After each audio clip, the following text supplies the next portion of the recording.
city that burned for 60 years and is still burning. The vast tapestry of human history, we often find tales of grand triumphs and devastating disasters, events etched into our collective memory through dramatic narratives of war, plague, or spectacular natural catastrophes. There exist certain stories quieter in their unfolding, but no less profound in their impact, that linger in the shadows of our understanding, serving as persistent reminders of the unexpected and often irreversible consequences of human actions intertwined with the relentless forces of nature. This is one such story, a narrative that unfolds not with a sudden explosion or a violent storm, but with a slow, insidious burn, a subterranean inferno that has silently consumed a community and continues its relentless march beneath the earth to this very day. Our focus turns to Centralia, a seemingly ordinary small town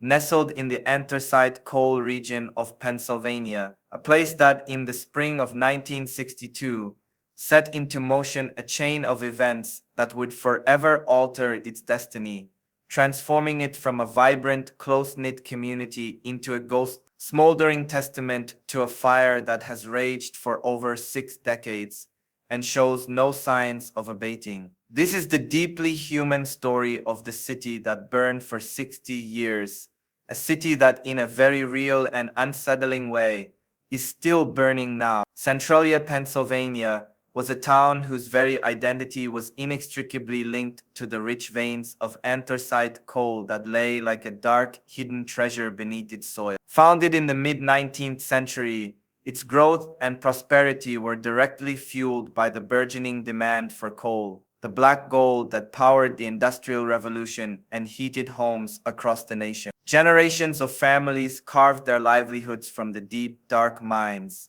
their lives intertwined with the rhythmic clang of machinery, the gritty dust that perpetually coated everything, and the camaraderie forged in the dangerous yet vital work below ground. The town was a tapestry of close-knit neighborhoods, local businesses, and a strong sense of community, built upon the promise and the peril of the mining industry. Churches stood as steadfast beacons, their steeples reaching toward the sky, while the local schools echoed with the laughter and aspirations of future generations, who seemed destined to follow in their fathers' footsteps into the mine. Life in Centralia was hard, undoubtedly, but it was also marked by a strong song of place, a deep connection to the land that provided for them, even as it held a latent, unseen danger within its depths. The intricate network of tunnels and shafts beneath the town was more than just a source of economic sustenance. It was the very foundation upon which their lives were built, a hidden labyrinth that would one day turn against them with a slow, inexorable fury. The spring of 1962 arrived in Centralia much like any other, bringing with it the promise of renewal and the gradual thaw of the harsh Pennsylvania winter. As the snow receded and the landscape began to show signs of life, the Centralia Borough Council faced a routine task: the annual cleanup of the town's landfill. This particular dump was located in an abandoned strip mine pit just outside the main town, a common practice in mining communities where such scarred landscapes were often repurposed for waste disposal. The method chosen for this cleanup was also commonplace at the time: a controlled burn to reduce the volume of refuse. On a seemingly unremarkable day in late May, the local fire department set the garbage ablaze, with the intention of allowing it to burn for a limited period before extinguishing the flames. What transpired that day, however, was a tragic confluence of oversight and unseen geological reality. It is widely believed that the burning trash ignited an exposed seam of anthracite coal within the old mine pit, a forgotten remnant of past mining operations, a dark vein that ran deep and interconnected with the vast network of underground tunnels beneath the town. Some alternative theories exist, but the landfill fire remains the most accepted explanation. The fire, instead of being contained to the surface refuse, found a readily available fuel source, a silent pathway into the heart of the earth. The initial response was likely one of concern, perhaps even a few attempts to douse the flames in the pit. But the insidious nature of a coal seam fire burning slowly, deeply, and with an almost inexhaustible fuel supply, was fatally underestimated. This seemingly minor incident, a routine act of civic maintenance, was the spark that ignited a subterranean catastrophe, a slow-motion disaster that would unfold over decades and ultimately lead to the demise of an entire community. For more than a decade after the initial ignition, the fire beneath Centralia remained largely a silent and unseen menace. The early signs were subtle, often dismissed as local quirks or simply not understood for their ominous implications. Residents began to notice strange plumes of steam rising from unexpected locations in the winter months, creating bizarre patterns of melted snow on the hillsides. And even within the town itself, a peculiar, faintly sulfuric odor began to permeate basements and linger in the air, a constant, low-level reminder of something unnatural occurring below. In some areas, the ground would become inexplicably warm to the touch, even in cooler weather, and patches of vibrant green lawns would suddenly turn brown and lifeless, as if scorched from below. These were the whispers of the fire, the subtle manifestations of a vast unseen combustion slowly spreading through the abandoned mine tunnels. Minor sinkholes began to appear sporadically, small indentations in the earth that hinted at the instability growing beneath. Local authorities and residents made sporadic, often ill-informed attempts to address these issues, pouring water into visible openings, filling small sinkholes with dirt, but these efforts were akin to treating a surface wound on a body riddled with internal disease. The fire, fueled by tons upon tons of readily available coal and shielded from the air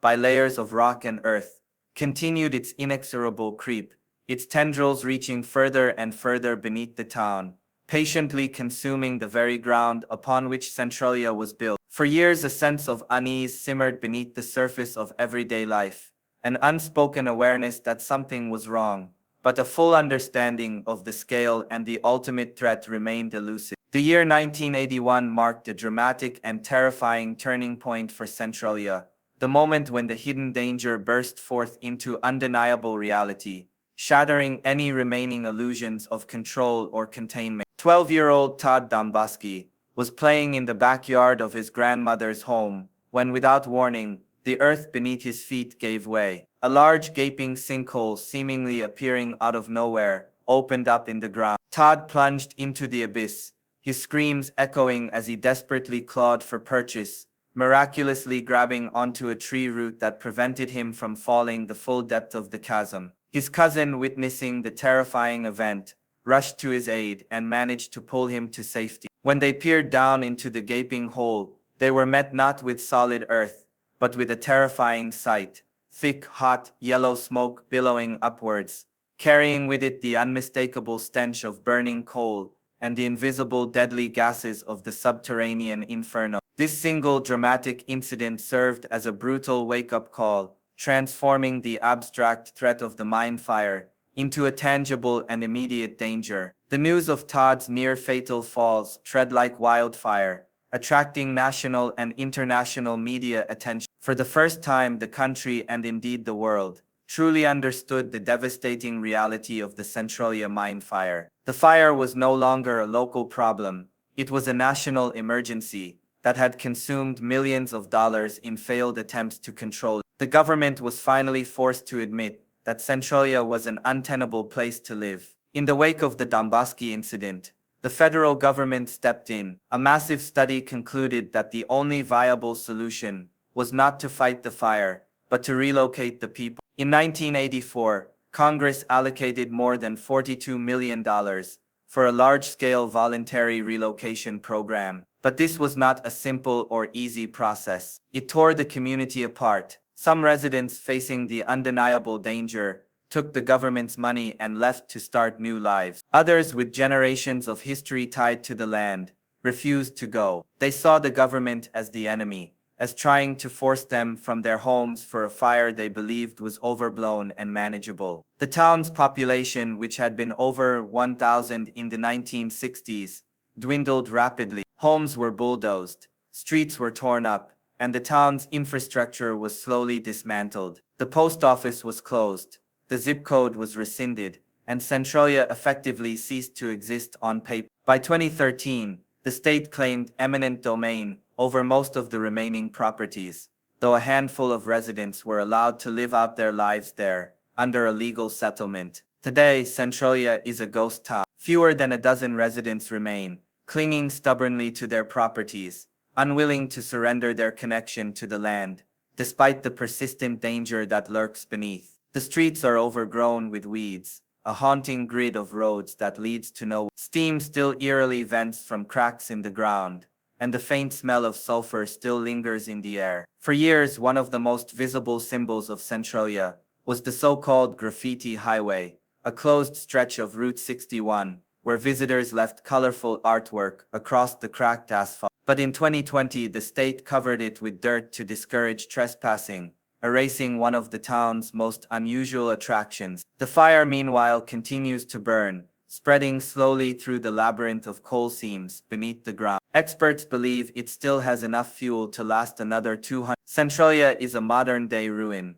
a monument to a slow-motion disaster, and a living paradox, a place that is gone, but still exists, a town that has almost no residents but is still known worldwide, a fire that no one sees but everyone knows is there. It is a powerful reminder that sometimes the greatest forces of nature are not explosive and sudden, but slow, silent, and entirely unseen.